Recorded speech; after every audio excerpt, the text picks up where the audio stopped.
Hello and welcome to week 11. I want to just really quickly walk you through a couple of additional resources on creating your MLA 8 citations and your annotations for the annotated bibliography. So this week, we will be peer reviewing, at least in a loose sense, our annotated bibliography rough drafts. They may be very rough at this point. Last week, I asked you to find 3 sources, so 2 scholarly journal articles and at least 1 popular source. You've already all got The Power of Habit as one. So that would leave you with this week having to find your last source, so 1 more popular source.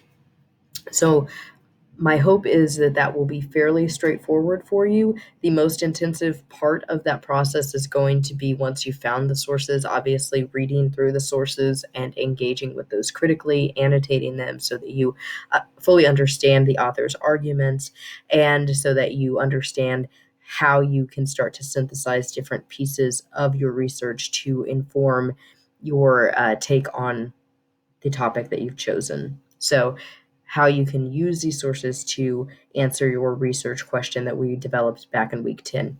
So you can, of course, use Noodle Tools. In week 10, I walked you through how to set up a Noodle Tools account through some specific videos our librarians put together.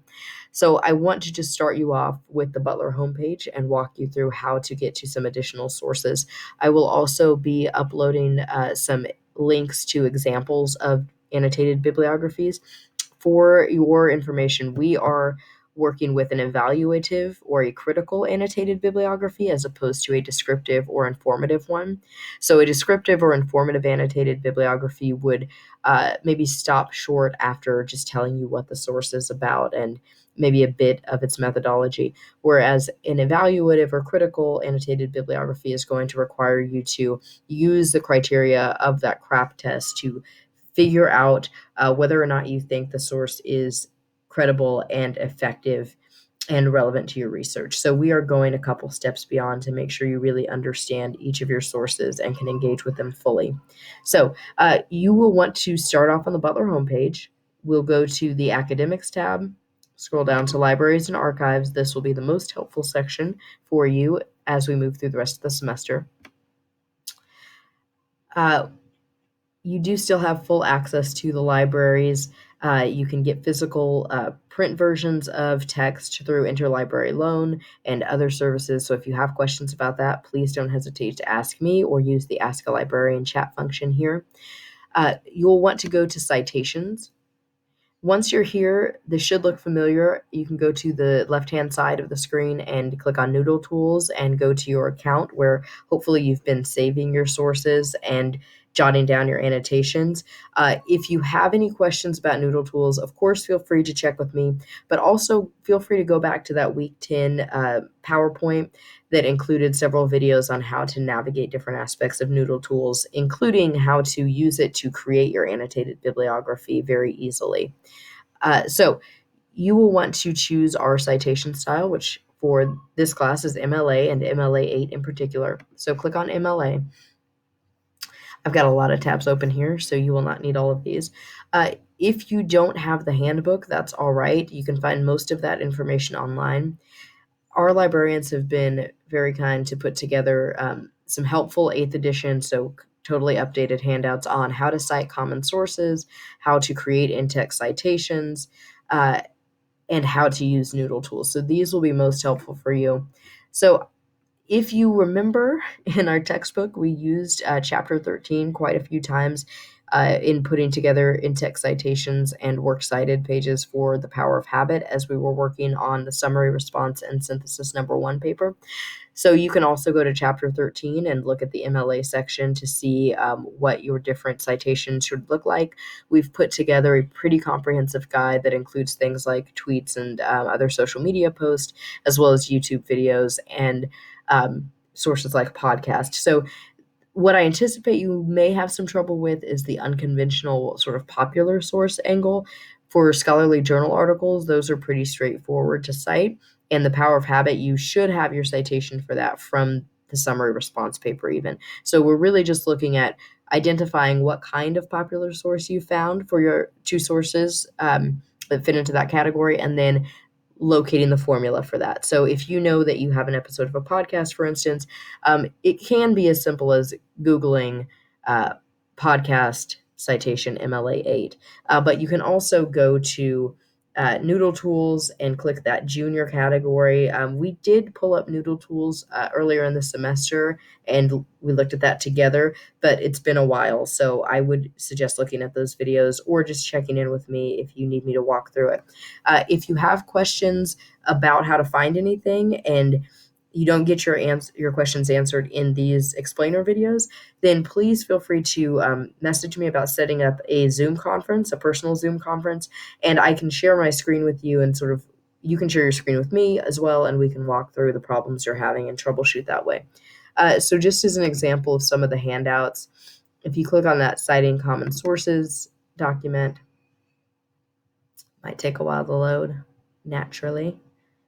But we've got the basic citation elements that you should always have, or at least in many, many cases, the elements you should have for an MLA citation. So we've talked about this before in class. You should always have an author, a title, a date of publication.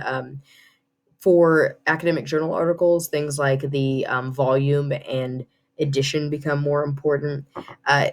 A lot of your sources, if not all of them, are going to be found online. So the URL or DOI becomes important as well. You've got some basic rules for works cited page formatting.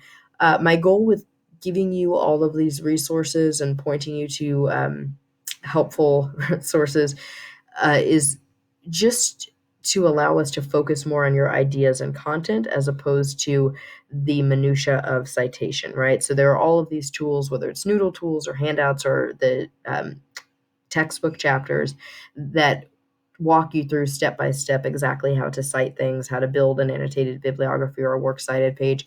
So my goal is that we get to the point of submitting and grading the annotated bibliography and the research paper, and I don't have to comment on any of those banal sort of details, right? We can just get straight into everything looks great. Where are you at in terms of synthesizing your sources and putting forth some sort of original argument, all right?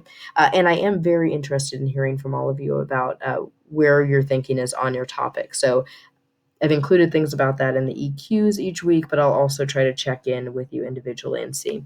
So you'll notice we have a lot about print books. I haven't had a lot of people tell me they're using those at this point. Page 4 of 9 here is going to be particularly helpful for you. We've got scholarly journal articles and videos. If you are using a TV show or a film as one of your popular sources, this page will be helpful for you as well. So we've got quite a bit of information here. So just about any source you could hope for, we've got, even if it's just a picture from a website. So I'm going to go back to the Butler site and show you a couple of other things. Of course, you can go back to Noodle Tools and find all of your sources exactly. And then if you just Google, so if you're not finding any of the sources I put in the modules all that helpful for you specifically, then you can Google MLA8 annotated bibliography example. And many colleges will give you examples and definitions of these assignments, these very common assignments for freshman students. And you can see all of the parts of an annotation you should include. You can see how to evaluate things, so the different tests like the CRAP test or the STAR test, and you can get an exact idea of what these should look like. So be careful, make sure you're looking at the format that we need. So we've got an option of MLA here. That's the one you should be looking at. Often I will see that people include in-text citations in a works cited page in their final draft of the research paper, but maybe everything's an APA. So it's definitely better than plagiarism, but I will be checking on the assignments you turn in leading up to the major research paper so that hopefully we don't have any surprises at the end. So please, please, please work with me. And keep in touch with me if you're having issues with internet access or understanding an assignment, because I really want to help you to be successful, especially because you've made it so far in the semester already. So just another quick example, how to write annotated bibliographies. If you're not finding the videos and links helpful that I've given you, you can go through and look at some other examples from different schools as well. So make sure that you're looking at critical annotations or evaluative annotations instead of informative or descriptive annotations. All right.